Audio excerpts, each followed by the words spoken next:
لوگوں کے لیے یہ ایک راز تھا۔ آخر شہزادی نے تیسرا سوال کر ڈالا۔ وہ تیزی سے سیڑھیاں اتری اور تیزی سے سیڑھیاں چڑھ کر دوبارہ اپنی نشست پر بیٹھ گئی۔ یہ بڑا عجیب و غریب سوال تھا۔ ہر طرف خاموشی تھی، لوگوں کی سانسیں رکی ہوئی تھیں۔ اب تو اعظم کے ہاتھ پاؤں ٹھنڈے ہوئے جا رہے تھے۔ آخر اعظم کھڑا ہوا اور اپنے دل پر ہاتھ رکھ کر شہزادی کی طرف دیکھنے لگا۔ مرحبا مرحبا اے نوجوان، مبارک ہو، شہزادی نے تمہیں پسند کر لیا ہے۔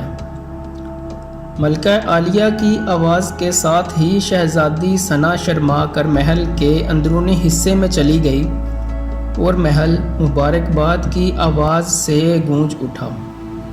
لوگ خوشی سے جھوم رہے تھے۔ وہ دل ہی دل میں اللہ کا شکر ادا کر رہا تھا جس نے اسے یہ اعزاز بخشا تھا۔ بادشاہ نے اعظم سے پوچھا، اے نوجوان، ملکہ عالیہ کو تو تم نے مطمئن کر دیا، اب یہ بتاؤ کہ تم سے کیا پوچھا گیا تھا اور تم نے کیا جواب دیا؟ اگر تم نے ایک بھی غلط جواب دیا تو تمہاری گردن مار دی جائے گی۔ اعظم پر اعتماد انداز میں کھڑا ہوا اور بولا، بادشاہ سلامت، شہزادی نے ایک انگلی کھڑی کر کے پوچھا تھا کہ تم کیا اللہ کو ایک مانتے ہو؟ میں نے 2 انگلیاں کھڑی کر کے جواب دیا کہ اللہ اور اس کے رسول صلی اللہ علیہ وآلہ وسلم پر میرا ایمان اٹل ہے۔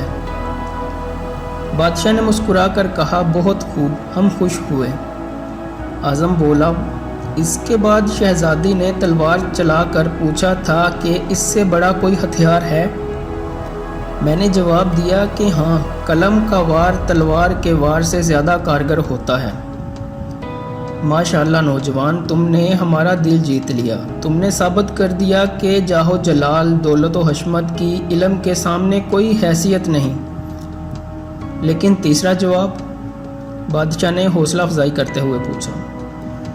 اعظم نے آسمان کی طرف دیکھا اور کہنے لگا، بادشاہ سلامت، شہزادی دربار کی سیڑھیاں اتریں اور چڑھیں، کرسی پر تھک کر بیٹھ گئیں۔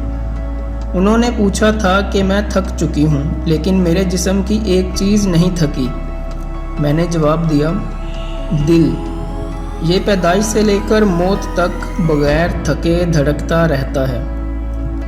بادشاہ نے اعظم کو پاس بلا کر گلے سے لگا لیا اور کہا، اے لوگو، گواہ رہنا، میں نے حقدار کا حق ادا کر دیا ہے۔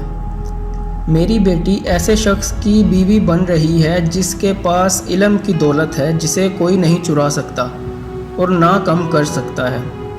بادشاہ نے اسی وقت خوشی خوشی اعظم اور شہزادی ثنا کی شادی طے کر دی۔